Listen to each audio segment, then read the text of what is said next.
Hello, everyone. It's good to see you again. Welcome to KOK Live on Afia TV. If you're watching on Afia TV, it's on channel 254 on DSTV and channel 17 on GoTV. You can also catch up with us on Afia TV official on all social media platforms. This is a podcast, and on a podcast, it's expected that the guest on the program talks from all perspectives, no holds barred, but to share the experience that will change society.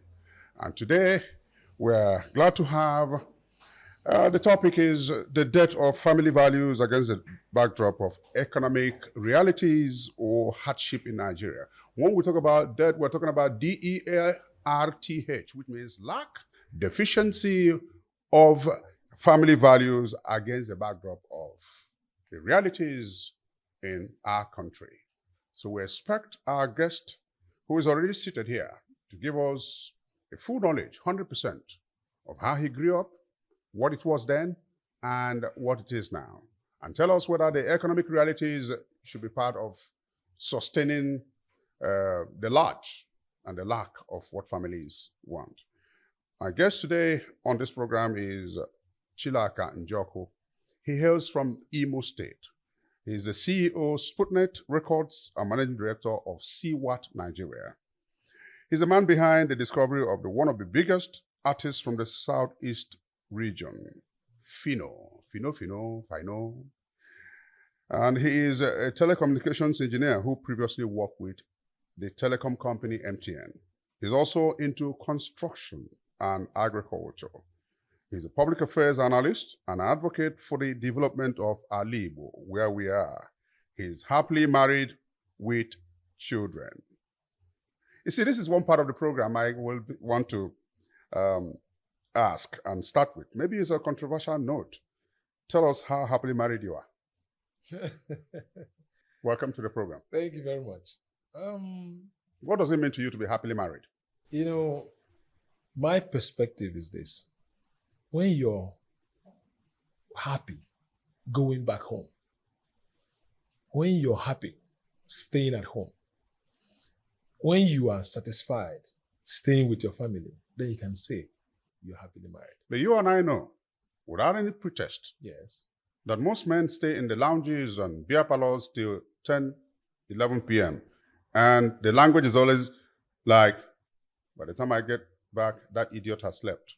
That is where you do not have a happy home. You're not But happily there's a married. lot of pretense too. I know. A lot of men are pretending. Yes. So They don't want to die.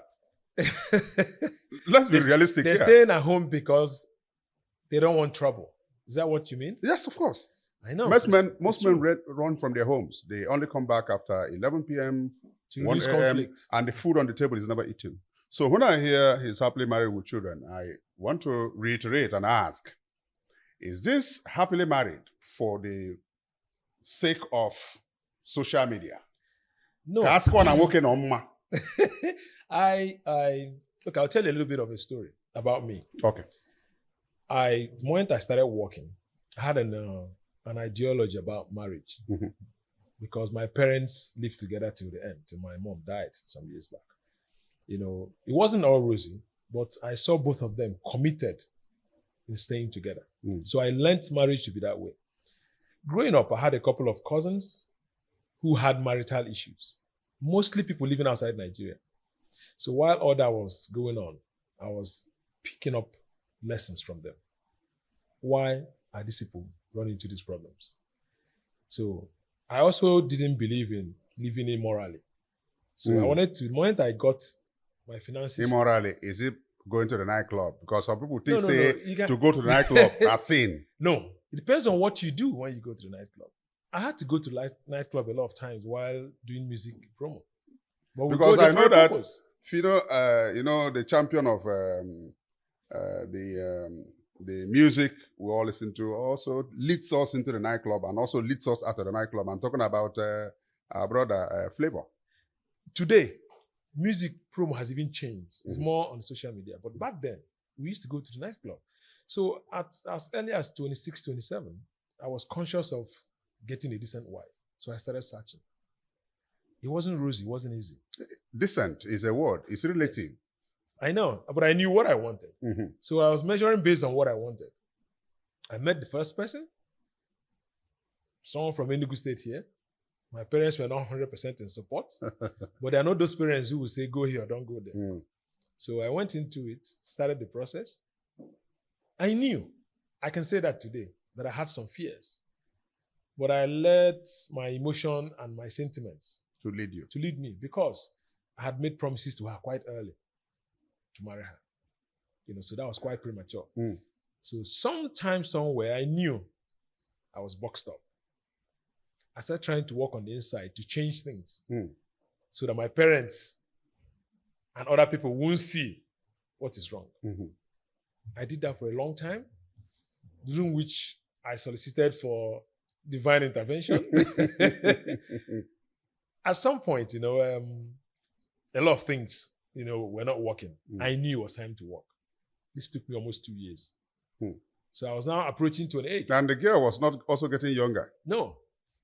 It was approaching to, if I tell you some of the things I did trying to make this work.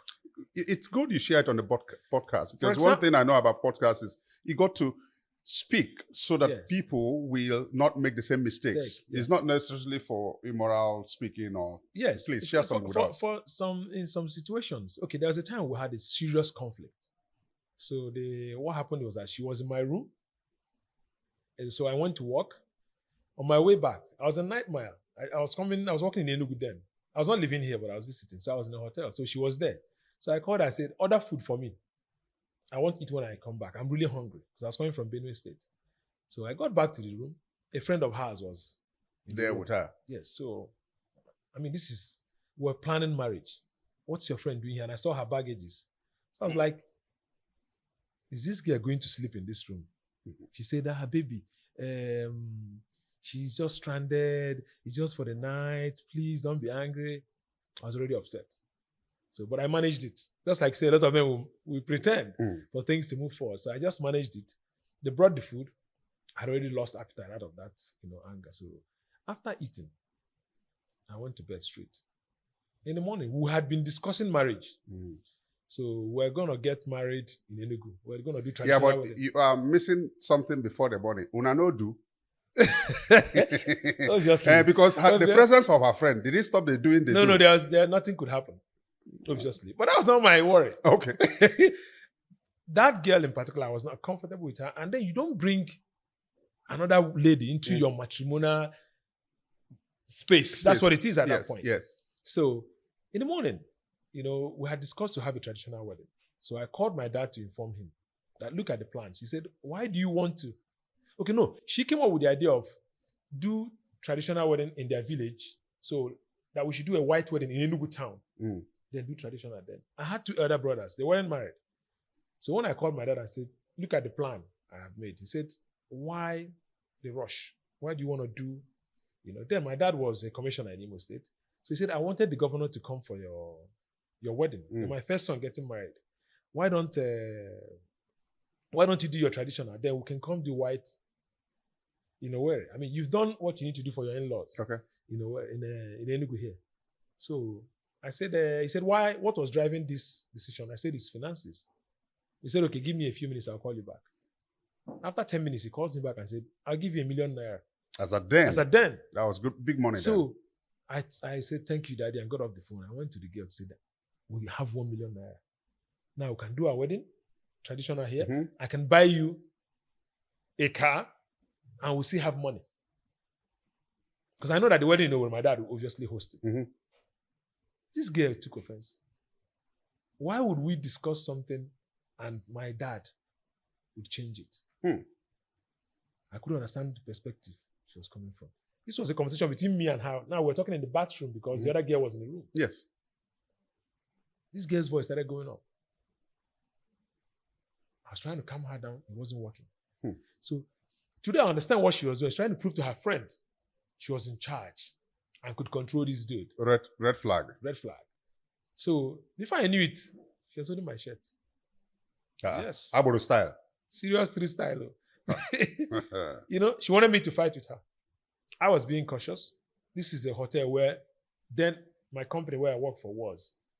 I don't want to call any names. So my colleagues were in other rooms around. So I didn't want noise coming out from my room, that kind of noise. I tried to manage it. It didn't work. She was shouting. Somehow the hotel people heard it and came. I managed to release the hold. My t-shirt. Wow. By that time, the neck of the t-shirt was already long. Oh, no. Down to here. So I quickly got into my wardrobe, took another shirt, and left for work. Left her and the girl there. So on my way out, I told her, I'll tell your parents you fought me because of your friend. And I told them you brought a girl to sleep in our room. Very good. And I left. On my way out, I said, do I really need this drama with the parents? I just went to work. Okay. As I left, little did I know, she ran to her parents with the support of her friend to go and tell the parents that you fought her. That I beat her. Very good. And the friend concurred. So when I came back from work in the evening, I went straight to the parents' house. We were arranging traditional weddings, so there are some things I had to discuss with the dad. So I came to the house. I stood almost 30 minutes. The dad didn't come out. Because it's been reported that you beat the daughter. Yeah, you were fighting everywhere. So I sent the brother again. I said, call daddy. I'm waiting for him. After another 30 minutes, finally came out. Say, yes, what do you want? You have not started, you're already beating my daughter. Is that how you want to marry my daughter? I don't want to hear anything marriage here. I said, I did not beat anybody. Who told you that? He said, do you want her to say it in front of you? I said, yes. They called the girl. She was in the PQ. She came. And I asked her, did he beat you? She was, I know did he beat you? He said, I know that look. He said, yes. I told the man, I said, I'm really sorry. I don't expect you to believe me when your daughter is saying I beat her. So I'm sorry for whatever it is that offended you. I'm going to go now, okay? So I won't have to trouble you anymore. And I left the house. She came after me to the hotel. She had the temerity to still come after you. She started following me. She thought I was going to her parents. So she went to lie ahead of me. So I got to the hotel. She came. She was crying. She was all over the place. I told her, you've closed the doors. What do you want me to do? It didn't end there. So after a lot of begging, I really wanted to get married. I really wanted things to work. So I told her, I said, okay, you can go back to your parents, but you have to bring your friend along. Because whatever you say now, your parents will say, I've deceived you or convinced you to do that. Bring your friends and let her go and also say what she said before. Do you know what happened? Her friend refused to come. Of course. Now, the real thing I want to put down is this. When this was going on, the sister, because I was trying to get access to the mom to talk to the dad, the sister said that the mom said that if I want her to sort all the problems for things to move on, I should buy her a car. Buy her a car? Yes. That's a bribe. No, it's not bribery. Keep on talking. I'll tell you what it is. A consultancy fee. No, you are paying acceptance fee. So for me, that is where my consciousness. Oh yeah, you had to wake up. I said no. Something is wrong. Something is wrong somewhere. How long am I going to be paying? That's where my first consciousness to leave came. It didn't take time. I caught her cheating. Oh. So I made up my mind to go. This was the first fight. This story is very long. If I continue, no. If I continue this story, you stop it there because you know the cheating thing. It has become like normal in relationships. But I think, but depends on your perspective. I'm a host, so I couldn't speak for you. Yeah. But I think is the greatest form of evil. Women who are in marriages cheating, have the first child for a man, have another child for the in the home, have a third child. They don't belong to the parents, or the husband of the house. And the man finds out about 15 years or 20 years paying school fees. So what's your perspective on this cheating nature? It's a no-go area. For me, it's a zero. There's nothing to negotiate. There's nothing to discuss. As a married woman, when I got married to my wife, I told her, I said, I'm very flexible. I'll forgive a lot of things. But I will never forget the original sin. Yes, I cannot forgive that. So if you had somebody tell you today, how many children do you have? I have 4 kids. So if 3 are not from you or 2 are not from you, I'll take mine. You walk away. What else? All right. There's no need putting up a fight. All right. You're not going to win that fight. At this point, it will be good. The listeners will want to know with the picture you've painted, tell us about your upbringing. That's why we're going to go to the family values and the death of it and so on. What was your... well, you grew up where? I grew up partly in Owerri. Okay. You know, my dad he was in the army, then civil service, and then politics.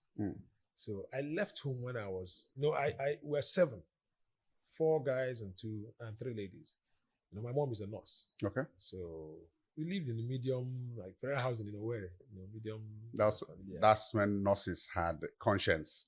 Exactly. Not these days, they're not to tell you, okay, position your waist, now make I give you this injection, come out here now. You know, so, I don't remember going to the hospital for any reason as a child. My mom treated us at home. So we had a big family, 9 people, 7 kids and our parents. You know, we had helps at every point in time when we were young. My parents taught every one of us to do every chore in the house.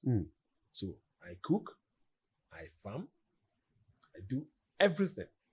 Well, though my sisters are not allowed to do the male chores, but we were doing the female chores. So I think about 9, I got admission to do secondary school. I was doing well, so my uncle, who was in UNN, decided to put, entrance exam for me. So I got admission to study in Nsukka secondary school. So I went to stay with my uncle. He's a bachelor, so I was living with him alone. So I stayed in Nsukka till I was, I entered university about 17. So studied computer science in UNN, and graduated from UNN. And started looking for a job. During that period, I also started doing my master's in business administration in Unical. So from my proceeds of my hustle in the street, I was paying my fees. I'll be today hustle start. Then I got my first job, a little job, about 15,000 naira a month. Got under one of 30,000. Got under one of 45,000 before I, broke into MTN. So I worked for them for 14 years, 13 to 14 years. Before I left, I resigned. I decided to resign and do something else. I wanted to, develop myself. Because I knew I had an ideology that if you keep working for someone till you get old, you can never get rich. Outside getting rich, the moment you stop working, you're gonna be stranded because you're used to things being done for you. Yeah, you've not learned to take care of yourself. Condition car, condition office, even passage allowance to travel abroad, they take your bills. So at the point I said, I still have the energy now. Okay, this is time to work and support myself. So. How has the family values your parents inculcated in you as you were growing helped you in later life? Well, a lot. Your parents, were they strict? They were flexible? My dad. My dad is still strict. If I'm in Owerri, I'm in his house. I don't go out after 6 p.m. till today. So if I'm outside he was a headmaster. He was a tough man. I remember once I came 13th or 12th. My brother came in the 13th in the class. And I was locked up in the house, like something like a little cell he created in the house. I was locked up for like 2 days. So my dad is that tough. My brother once spent the money given to him by a guest. It was brutal for him. Yeah. I don't wish I were him. The flogging was enough lesson for all of us. Yes. So anything you get from a guest, you have to show it to your parents and give it to them. Give it to them. To spend on your behalf. Yes. You hand it over to them. So and then you don't eat from guests when they're in the house. That is a no-no. There are a whole lot of things. Someone comes to the house, you don't greet. Oh. Part of original sin. You will need divine intervention afterwards. So it was my dad was a tough disciplinarian, and he was also a strong. He's a strong Christian and Catholic. Okay. He's still alive. He's 88 now. So we served mass. Every day, whether you wanted it or not. Yes. Every day of the week. So even the day I got married, when the bishop saw me, I was like, my master, you remember? Yeah. So we were doing Kurukere Konakona Love. At what point? Because I, for one, I know very well that when I was growing up, it was like an anathema for your parents to see you with a girl or have a girlfriend. So what was it for you? Did you? The very first girl my father saw with me was a fiancé. that I went to say, I want to marry this person. That's the very first time. Did you bring her to your parents? Or? Yes, I did. Okay. I brought her. The same lady I'm talking about. Okay. I took her to my parents and said, I did this, outside that, my dad, no. But my mom, at some point, I showed her some people and said, I want to see who I like. She understood. Mm-hmm. She met one outside the house, unofficially, and she liked the girl. My mom was a little bit more flexible. But for my dad, you don't bring him. Headmaster is headmaster. Headmaster no one even become principal. Yes. Now, where did we start getting it wrong, in your own estimation? Because we have situations these days where a man walks into a house, comes to say to the father or mother, "Boro Munkeji, call Nkeji for me." Where did we start? And the mother will generously walk in. My thought is this. I would drag a story first. In the past, somebody who sells granules, for example, would portion them in bits of one kobo and put in a tray in front of their compound and go to the farm. Yes. If you're passing by, you want granite, you take one portion and put the money under the tray. Nobody comes to touch that tray. That's it. So when those things were things that were celebrated, people who stayed clean and moral.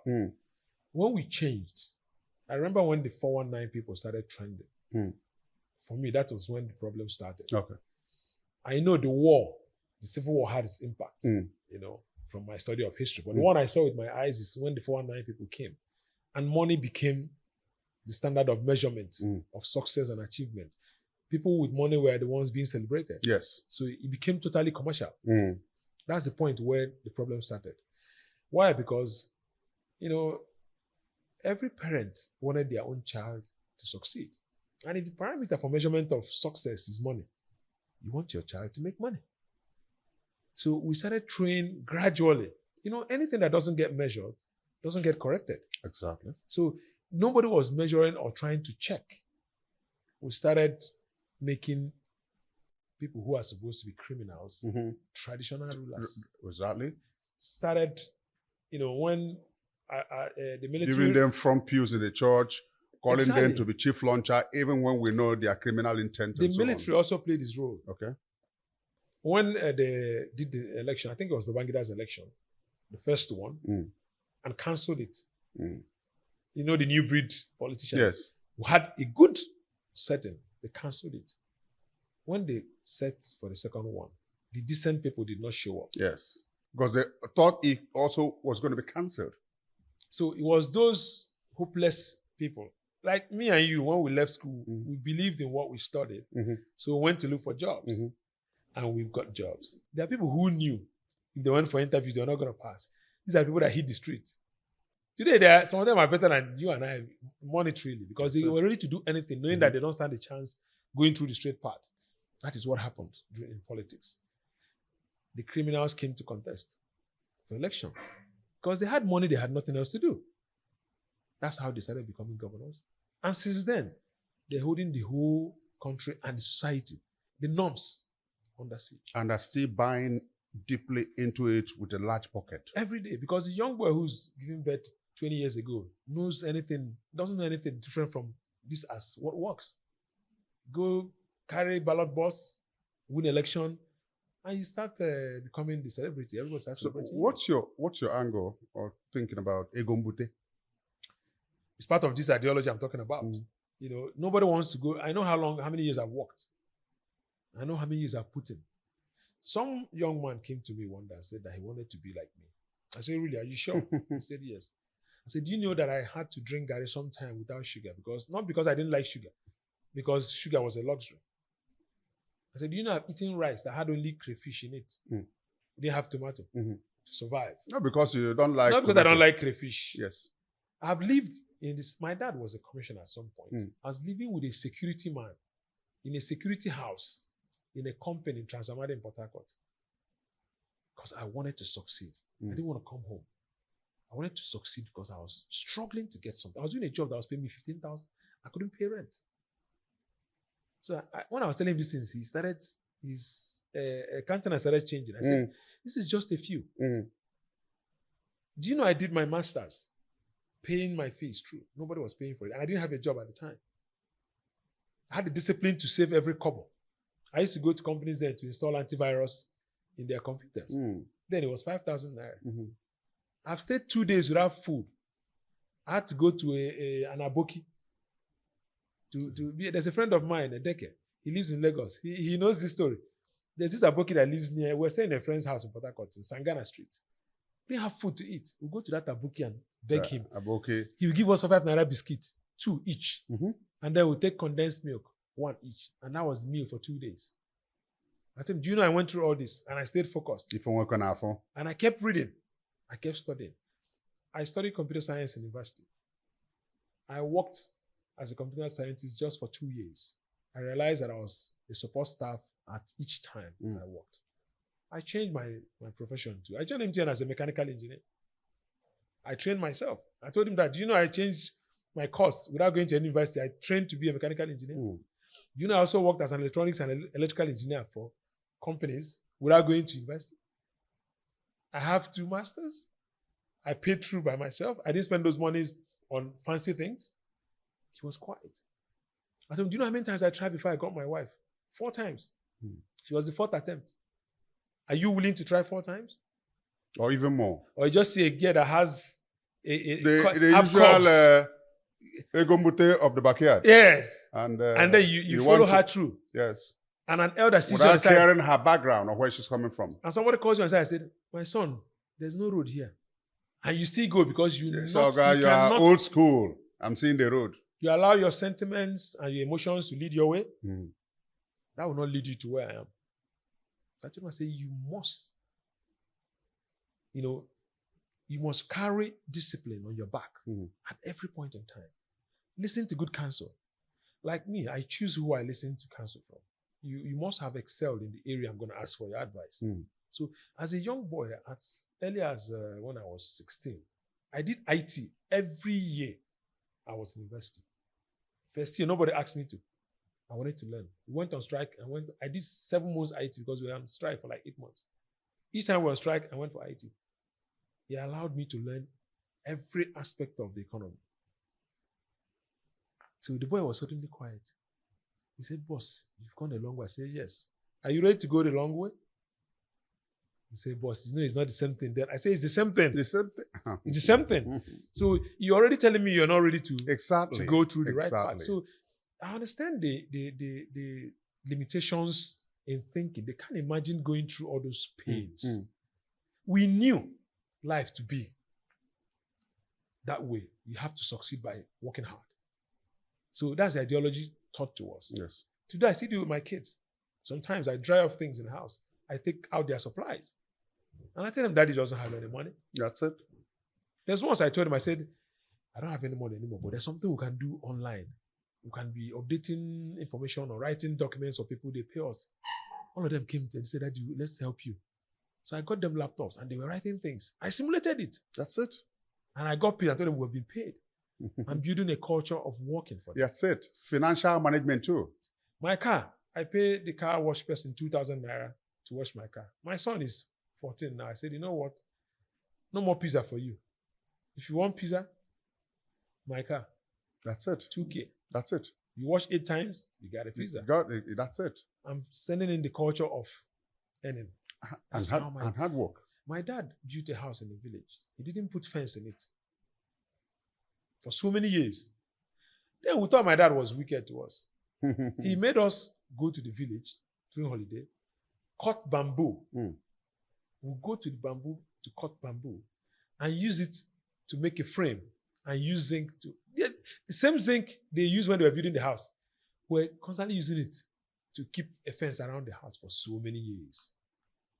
I can do carpentry work. That's good. Alongside a lot of other things. That's it. Now, what this takes us to the, in those days, there's this thing about young men of the same age, Ebiri, that they call it. Age grade, yeah. Age grade, and then It was a very beautiful thing in Igbo land. So beautiful that if you grew of age, your age mates will come help you build your hut Yes. and so on. Nobody gets paid. You just cook for them, give them palm wine Yes, yeah. as you can afford. Then it gets to this person's turn. Everybody goes does That's it. Yes. It's something that we need to reenact always, you know. But it's all gone. What you now have is envy. What car does he drive? This and that. Competition. And that. Yeah. So in this sense, what would be your advice for us to reenact such things that brought more unity to our families, to our communities right now? Well, I don't know who I should be talking to in this case because it's everybody that is involved. And it has to start with the older ones like us. I personally, I'll give you an example. There's a boy who came for an interview in my office once. He got a third class in engineering. So I saw the panic when he sat down.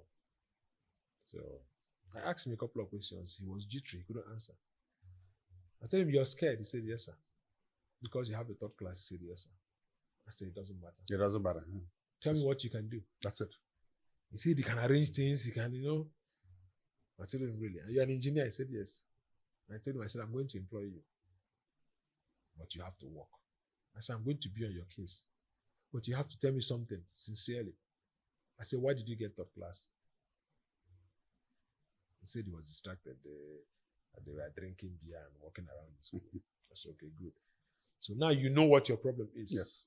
So are you seeing an opportunity to learn something from the mistake you made? He said, "Yes." I said, "Okay, go. I'll take you." I employed him. He started working with me. I kept his table next to mine. For me, I took it as a responsibility to inject one deluded man back into society, rehabilitated. Who will always be on his toes. Yes. So because of that opportunity I gave to him, this boy worked his ass off. Yes. He worked so hard, did very well in that job, learned it, became an expert in it. I grew him to another job. Till now, as I speak, he still works, and I put him where he works, and he's doing excellently well. Excellently well. Yeah. He has a family. He's married. His wife's a doctor. He's doing very well. I received an award. I think it was last month, the Pan-African Award. So I called him at the end, a day before I left. I said, "I'm going to Lagos. I'm receiving so award." He said, "Boss, I'm coming." I said, "You're sure?" He said, "Yes." He said, "I should tell him the day we're going." He bought the tickets. He paid the hotel accommodation. He rented an SUV that I used in Lagos. Wow. For me, it was so much joy. I remember when I used to, because I would go home, when I look at what he's wearing in the office, I'll go and pick up shirts from my wardrobe and give him to go and adjust it to his size. Now, I will have to adjust to wear a shirt because he's a lot bigger. I was just thinking about this little boy I used to, my wife used to give me breakfast because I can't eat very early. When I eat in the office, I eat half and give him half. I said, this is a young man now paying my flight, it gives me a lot of joy. Of course. And this is what it should be. When we start finding joy in helping other people. He spoke about Fino. The first time I met Fino, who was Fino? He was out of love. Okay. I saw him in one joint. I had an artist that was working with me then. That one wasn't putting any effort. He would ask somebody to do everything. I saw Fino sharing his CD everywhere. He came to me to give it to me. I told him I have it already. So I asked him, say, how are you working? Who is helping you? He told me that the man who was helping him just got shot. In the bank robbery some days back. I told him, let's talk later. I told God, I'm going to help this boy. Okay. The story is a long one. It's a long one. That's how I decided to help him. Yeah. The one that was before him, I've been watching him on stage performing. Dodge, that's his name. Okay. He used to, perform with Slow Dog. They used to be called DSD. Okay. I've been admiring them. So one day I went to Artisan here. Then I came to Enugu Newly to work on my car. And I saw him come out from a tiny room that looks like a cage. I was living in a duplex all by myself. My wife wasn't here then. She was nowhere. And a young man like me was living in it. I don't know if you know the artisan quarters. Yes, I do. The kitchen. Yes. That's what he was living in. I said, how do you use the toilet? He was like, okay, don't worry. Nayad. I told him to go and look for a house. I was a salary earner. I was not a rich man. Today, Dodge is doing very well. Yes. Yes, he didn't succeed in music like he wanted to, but he's doing very well. Mm-hmm. But Fino is a big name. How focused was he? Fino? Very hardworking. Mm. I give it to him. Fino will sleep. He's ready to sleep on the floor of the studio for 5 days. If he has a job, he's delivering. There's one of his songs called Paso. I never forget that song. Then he had started making some money. He had a 2-room apartment in Omole Estate. So I came from the US, J. Martins came to pick me in the airport. Okay. So I told him I was staying in Fino's house, not in your house. Because he wanted me to stay in his house. So I went to his house, ate, and then went to Fino's place. Fino played that song for me. I told him I didn't like the beat. He said, boss, it's good. Let me record it. You like it? I said, okay, fine. You're the artist. So I went to bed. Time zone, I was sleeping. Mm. I woke up around 2 a.m., which was supposed to be daylight in the US. Yes. And I saw Fino in the studio. That song had been on repeat. I've been hearing it in the studio. He was in his studio, playing the song on repeat. I was lying on the bare floor. He would sleep a little bit, he woke up. Listen. When I came in, he woke up. He started listening to the song again. He was recording himself. I went back to the room. I told him to come and sleep a little. He said, no, that he hasn't finished what he wants to show me in the morning. He knows I'm going, that he has to finish it. That's one. The first time I gave Fino money to buy flight ticket, he wanted to join a show Emma was performing in Abakaliki. It was in Lagos. I gave him the money. In the morning, I saw Fino in my office in Enugu here. I said, how far? Which flight did you use? I got a night boss. I said, no, but a night boss. Because he needs that money. Okay? So he's just like, he just reminded me of someone else. There's one guy, MC Love. MC Love. Who died? He died, yes. Died, yes. MC Love recorded something with Dodge when Dodge was under my label. They came to my office. So I gave them money to go to Ababa to record. Then gave them some money for transport. Mm. They didn't use transport. It was later the two of them told me the story. He told Dodge, I gave Jiega beans. And they walked to Ababa. You see, such things for me. Yes. Because I had worked for 4 hours because of 15 naira. Because I didn't have 15 naira. Yeah. So I know the discipline and what it puts inside you as a human being when you start operating in that realm. So I saw a very disciplined young man in Fino, and he was focused. He knew what he wanted to achieve. Fino he bought his home of about 100 and something million, living in a 2-room apartment. Mm. He did not rent a duplex. He did not buy a big car. That's it. He bought a house. That is focused. When I was with my mechanic this morning, I went to pick up my car that they did some working. We're discussing, because I saw a lot of Mercedes cars there. Our young boys today, when they make money, they will buy a car of 60 million naira and live on rent. On rent. And he's going to the club to pop drinks of 100,000 naira. Exactly. So exactly. There's a disconnect. That's a disconnect, yes. Yes. And for me, it starts from the home front. Yeah. Like how I started. Yeah. My kids, I'm selling it. In fact, my son is going to go to learn mechatronics. Okay. He's going to a mechanic workshop. Okay. To learn. Wow. He's a smart kid. Mm. He's doing well in his engineering. So I want him to be a practical engineer. Okay. Not a paper engineer. He's 14, right? He's 14. Wow. So he's on holiday. If I go home now, I'm going to talk to my wife about it. So you just have to be intentional as a parent for your children to succeed. Yeah. For your children to be disciplined. Yes. Well, I thank you for bringing out this part of the discourse, because what many people see in those who are called celebrities or top actors is the finished work, glory, not the story. Like KOK, I have my stories to tell. I dog pit toilets, which is in the public domain. Now, you've told us about Fino, and this is also an opportunity to tell everybody, they call me Night Sacrifice. To the glory of God, it's one platform I use to educate younger people. I mean, you saw Fino, to God be the glory, is on the floor telling you, Oga, I never finished shooting, I want to show you. So every young man out there, what sacrifice have you made? Have you laid on the floor?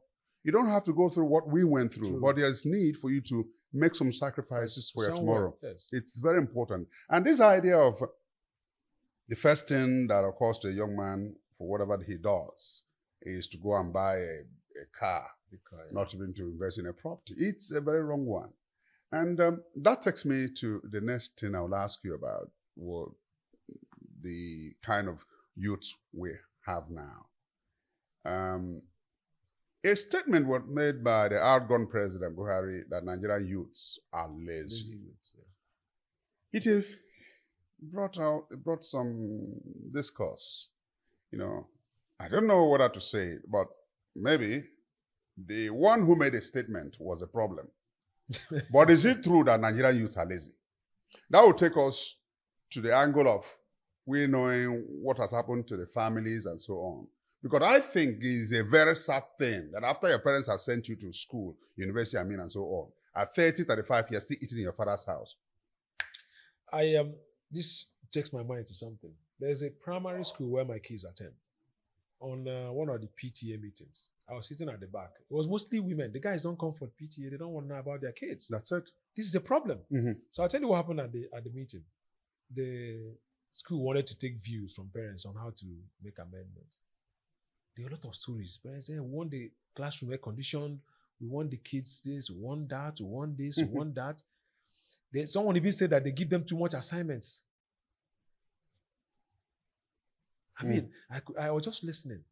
How can this small head take 13, 15 subjects? Yes, they're giving them too much assignments. They're this. You know, the one that blew my mind is one mother said that the kids, the food they give them, because they feed them in school, that is not enough.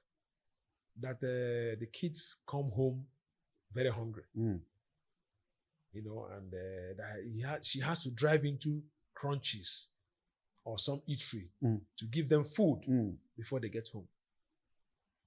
So I was itching for everybody to finish talking because I like to talk at the end. So when they all finished, I now told the proprietor I went to say something. I stood up, I said, I heard all the speeches, all the things you people want for the children. We all love our children. I mean, people spoken out of love and emotions. Well, let me ask you, this child you think should not be hungry at all. You don't want your child to be hungry at all. I said, which one of us to not come back from school hungry when we were in school? On our own time. Yes. Yes. It's only when you're hungry you place value on food. Yes. I said, which one of us? Yes. Did he kill you? Very good. One. Two. Did you always, were you always driven to school or you trekked? I said, you want your child not to be able to bear heat or natural, like room temperature. You want them to be frozen. Yes, always. And you want them to eat at any point. They should be eating constantly so they will never get hungry. That's the only way. I told him, I said, do you know there are children growing up in the streets in Ababa that eat once a day? Do you know there are kids growing up in the streets in Onitsha who go out to sell pure water and sell all sort of things before they can eat? What chance does your frozen kid that eats pizza and shawarma have with fighting in the same society with these people? Yes. I say you're killing your children before they are born. You're the problem of your children. Yes. Not the children. That's it. I say every human being has the ability to adapt. Ability to adapt. Say it How again. did cheese come about? How did yogurt come about? Yeah. He's trying to stop and to survive. Exactly.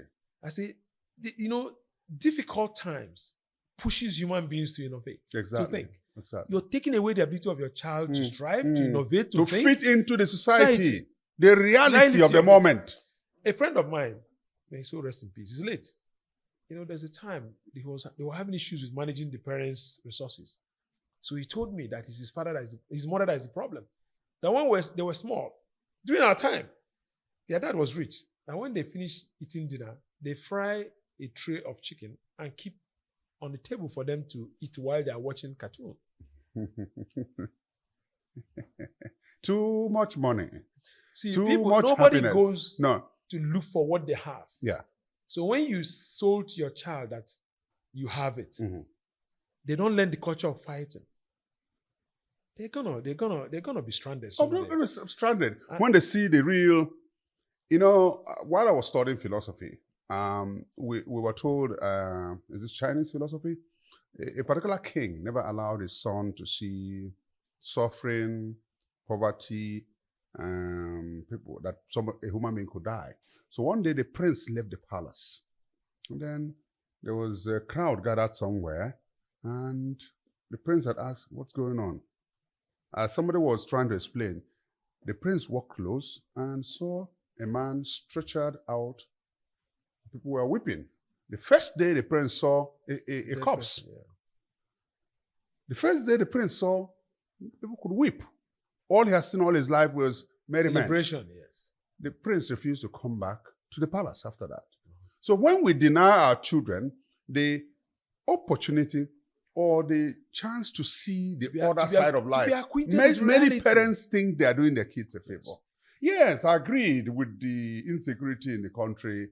We don't want our children to trek to school. We don't want them to do this. And uncle could poison a child and so on. But then we need to also know that there are realities out there.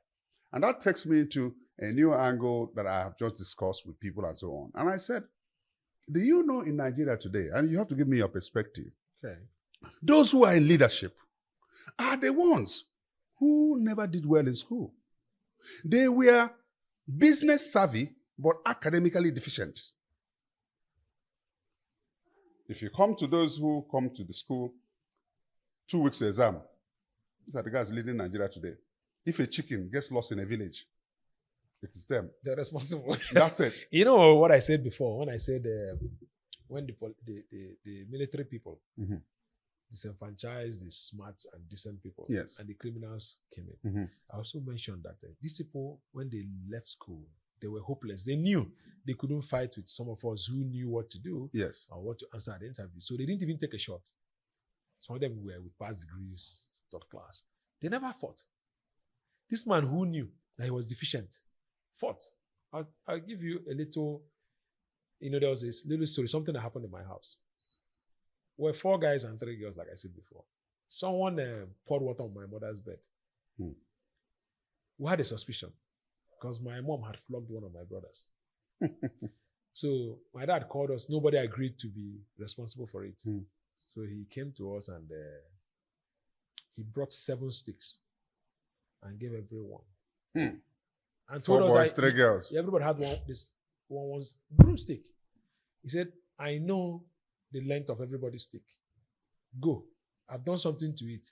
By the time you come back, the person that committed the crime, his own stick will grow longer. An innocent man has nothing to worry about. Yes. I went away with my stick and held it. When we came back, my dad took all the sticks, put them together. We could see clearly. My brother cut his own. He knew he was the one that did it. So he was trying to cut it so that the growth would not be.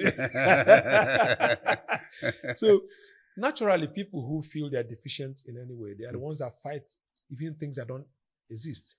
A man who has, esteem problem and confidence issues are the ones that beat their wives. The woman who has confidence issues is the one that cheats. She's looking for people to praise her, to validate her. So any man out there who says, hello, you're looking beautiful, she sells attention to the person. But a confident man, a confident woman, knows what they are worth and knows where they want to be, and they stay there. So exactly what you're saying about the people in the political sector. Me and you, if we choose to go to politics, I know you took a shot. I took a shot, of course. But that doesn't make me a failed politician. Makes it that I have tried. Yes. So the point I'm making is, you went there hoping to get votes, isn't it? It doesn't work. I know it doesn't work because I was privileged to see my dad contest as well. So I know that getting votes doesn't work. Campaigning doesn't work. Now the question is, the things that work, am I willing to do them? Exactly. The answer is that me, Chilaka, is not. Yes. So that's why I'm not in politics. It's not as if I don't know what to do in our state to fix things. I know, but I don't want to do those things because I know I can succeed. Like when we were talking off camera, you told me there's a lot of money in the entertainment industry. Yes. So you have alternative. These men who are killing in politics are desperate. They don't have any alternative. They believe that's the only chance they have. That's it. So that's the kind of people we have in our political circle. That's why somebody will come out and kill another human being to take a political seat that will last for 4 years, for 8 years. It doesn't make any sense. It doesn't make any sense. Now, before we came into the studio, I was discussing with you about Oriko, as we call it. I don't know the English word for it, but it's like eating from your own vomit, kind of. And in my own projection, or analysis or research, many men and women are dying from marital. And that's because the family values have been devalued to the extent that many girls are catering for their parents, from Ill-gotten money. not just ill-gotten money, as students. A student is funded by relations, friends, out of the heart. But where do you see yourself? Your child now sending money to you as Chilaka Njoku, being a student. Even if any of my kids, my daughter is in university, even if she had 1 million naira, she won't let me see it. She knows what will happen. Because it's a zero tolerance. That way, she won't even go for that kind of money. Now, what point am I making? The parents are the ones encouraging the children. I've seen very desperate situations where you find it very difficult to judge someone. Yes. There's a situation, when I think that was when I came out of school. A friend of mine met a lady, very beautiful girl. I think she was either 17 or 18 in the club. According to him, when he saw the girl, he knew that this girl didn't belong here, where I saw her. So he called the girl and said, "How much will I pay you?" And the girl said he wanted to take the girl out of the club. I was staying in his house, so I didn't go to club with him. So when I woke up in the morning, he had gone to work. I woke up to see the girl in the house. So I called him and said, "Boy, what thing that happened? You carry something, come keep for your house." He said I should wait. When he comes back, he'll tell me the story. So when he came back, he told me what happened. So I engaged the girl in a conversation. She now told me her story. The dad used to work in an oil company. The mom didn't do anything. The dad never let them two do anything. The kind of upbringing we're talking about, soft life. Suddenly, the dad took ill and died. Not expecting that he would die, had no will. The brothers came in, took everything. Cleared everything. Even the elder brother of the man tried to take the wife, that's the mother of this girl, as his own. The woman refused. They sent her away. This woman is an only child. The mother lived in a remote village somewhere in Cross River State. That's where people who were living in luxury suddenly found themselves living in the village. The first brother took ill. They had no money to take care of him. He died. Okay. She had 2 other siblings left. At the time we were talking, one was sick. She said no, she would not watch another person die. The only option and thing she knew was a friend of her who brought her to Lagos to do prostitution. In this case, how do you judge this girl? Yes. So, there can't be any justification for crime, getting into crime. I know, but you see, that's why it becomes difficult to judge her entirely. But it's her reality. That's what it is. So there are situations like that. Outside of that, a lot of parents are the ones pressuring their kids to go into crime. That's it. When you say, Emeka, your friend Kunle is riding this car. Bus. You're here making noise. Everybody eating my food. Does he have 2 heads? A parent, your child will finish school. Instead of him to go, a son that should go in there and find out what's happening in the world. You keep him in your house and work his NYSC so he lives with you in your house. You're protecting him from the world. What do you expect him to do in your house to earn a living? When will he marry? How will he pay his bills? Let him go out there and see what's going on. No, we're very protective of the parents, of our kids. When we left school, we went to Port Harcourt to look for jobs. Some of our friends, their families were well-to-do in Enugu here. After a few months, when things got cooked up, they ran back home. Trust mothers. They gave them their cars for driving. When I drop in the office, come and pick me around 3. This boy has a car. He's living in his house, his parents' house. He's feeding well. They give him BQ, where he could bring his girlfriend. Yes. He has access to food. They give him pocket money. And even the ATM card. So tell me, what is he fighting for?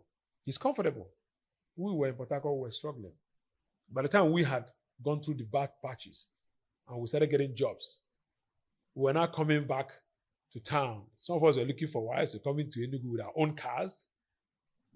These guys were already here. They were already stranded at that point because their needs were going up. Their income wasn't. They were surviving on mommy's stipends. That's when they realized they had a problem. The parent had destroyed the son. In a man's life, there's a period when you're supposed to learn from experiences to prepare for the next stage of your life. Yes. Your 20s are very essential. If you lose your 20s sitting in your parents' house eating food, your 30s are going to be turbulent. Yes. If you lose your 30s, anybody employing a man that is over 40 wants a man that has experience, your 40s are going to be more turbulent. If you miss your 40s, you're going to die young because you're going to be tormented.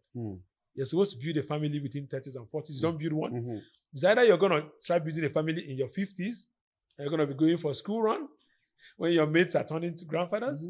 The frustration and the stress is going to kill you. So parents are they are key players in their children's life. The society changes, the society goes astray. It's the parents. Yeah. I think something has to happen about people who want to get married. They should be prepared somehow. Getting married and running a family is not about, getting intimate with a woman, having a woman available at your service. No, that's the general thing. Yes. So mentally, you have to be ready to, to be a teacher, to be a mentor. At some point, I stopped going out because my kids were growing. I refused jobs that would take me out of town because I have teenagers in the house. I need to watch them on a daily basis. I need to grow them on a daily basis. I need to mentor them on a daily basis. If I'm somewhere At what age do you support giving a child a phone, Android or whatever? Well, because some parents see it as, how can in this modern age my child not have a phone? What if I need the standard thing, if you ask me, is after secondary school. But there are exceptions to that rule because some situations you need to be able to make contact with the kids. Let's say a child who goes to school and comes back on foot or by public transport. To be able to trace him in case there's any incident, you might need a phone. But now, what type of phone? That's the question. Yes. So there's some kind of phone you shouldn't give to certain children. I've seen primary school kids that carry iPhone 15. Yeah. Now, I tell girls, a girl is dating a man. He buys you iPhone 15. He buys you the best luxury items. He buys you designer shoes. He's destroying you. Of course. Say it loud. He's destroying you because your satisfaction threshold is moving up. Your income is not coming with it. Yes, sir. First of all, the man who's going to marry is going to struggle. The struggle will be Pro Max. So you date, call it a criminal, call it an older man, whatever, that gives you 500,000 naira a month as your upkeep. He's killing you. Where will you find the discipline to work for? You will reject every suitor that comes to you. Even when you accept one, you will never respect your husband. Oh yeah, because he's going to struggle to buy a Lenovo for you. He's going to struggle to buy a Techno for you, and hoping that his wife. All right. I remember my wife's first phone. First phone. When I met my wife, she was using a 3310. She was a final year medical student. For me, I was excited to see that. When I bought her the first camera phone, you need to see the joy. I also benefited from that joy. All right. In rounding up now, the economic realities and implications. It's a very sad one. But is there any justification, like I asked for, a girl not taking charge of her parents' responsibilities, or stories that touch the heart, or a girl feeding her family, or parents now depending on their children who are in school and so on? Economic realities and implications. What is it for you in rounding up? I can't find any justification. I can't find. Yes, I understand their difficulties. Okay, I've seen a situation where a married man is feeding the girlfriend's family, and he comes openly, and they know who he is because they want to survive. But it's a no-go area for a man who has sense of shame. I was in a restaurant some days back. I was eating with some friends. Some guy came in and said, I was asking for help. He wanted to eat. So the guy told him to go and take food and eat. He left to get food. So we're talking that things are tough. I said, it's really tough now. The guy made some comment. The guy that gave the food to the guy said, it's not true. There is an architect. If you're looking for someone to dig for you at site, you won't see. This boy will not agree to dig. Exactly. I agree. So going back to the parents, that parent that is looking for the short part, which is the daughter's boyfriend, to survive him, is not ready to work. It's not ready to work. It's just like a young man who is doing 419 or Yahoo, whatever they call it. He doesn't want to accept a civil service job. Outside civil service, there are a lot of courses you can learn online. And I know some of them I've tried to advise and say, why don't you learn something? There's a program, there are a lot of programs online you can learn. Coding stuff. Many programs online. Yes. There's some young boys in Enugu here earning from the internet, not from fraud. Not from fraud, yes. They're being paid by Disney and all sort of companies for doing things. $5,000 a month, $3,000 a month, and they sit in their house in the comfort of their room and they work and make money. But you have to learn. When your parents have not taught you that there's a process to get to an end, yes, you find it strenuous or difficult to go that way. We were taught that you have to walk through a path to get somewhere. Yeah. You have to also teach your children excellence. When you as a parent is paying somebody to take exam for your child, what child are you expecting? A child that will going to fight or the one that will look for a shortcut? You're training a criminal, not a son. That's it. All right. When your child fails in an exam in a school. Some parents even go to write exam for their kids. Yes. You take your child. Or pay for it. You take your child and move your child to another school where he will pass. The same child who didn't pass here is suddenly getting 90s here. You didn't ask why. You're just happy your child is passing. There's a school my kids were. They took an external exam. And when the results came out, I was talking with the preparator. And she told me that some parents came here and their kids didn't do well. I said, why didn't you give money to WAEC people? So that the kids can be allowed to pass. What are you asking me? Allowed to become criminals. My daughter, I put in GCE for her after her WAEC. I wanted her to experience GCE. She got her papers. I said, you have to experience it. So I go to drop her myself. One day I came to pick her. There were only two of them inside the hall. Everybody was outside. I said, is this girl struggling with this subject? When she came out, I said, this girl, what happened? He said that she was writing. I said, how come everybody had finished? He said they were passing some papers around. They were all writing the same thing. So Expo came in. She did not take part in it. She refused to accept it. I pat myself and I said, I've done well. All right. I think that's a very beautiful point to end this program, the KOK Live on Afia TV. Always join us on channel 254 on DSTV, and channel 17 on GoTV, or official Afia TV on other social media platforms. Our guest today has been Mr. Chilaka Njoku, a tech expert I would describe him. We've been able to analyze and bring to fore that the economic realities should not define what we are. The family values cannot disappear just because there is suffering and so on and so forth. There's role for everybody to play, parents, children, family members, and so on. But especially, let's be very careful about what to do with the girl child. Because when you begin to box up responsibilities on the girls, they begin to think social media influence, peer pressure, and so on, and they become what we do not expect. For everything, don't forget, the family is the smallest unit of society, and whatever happens from the family degenerates into the bigger society, and there begins to be disconnect. Mr. Chilaka, thanks for being on the program today. We look forward to having you sometime in future. Sure. Thank you very much, everyone. Good luck and good day.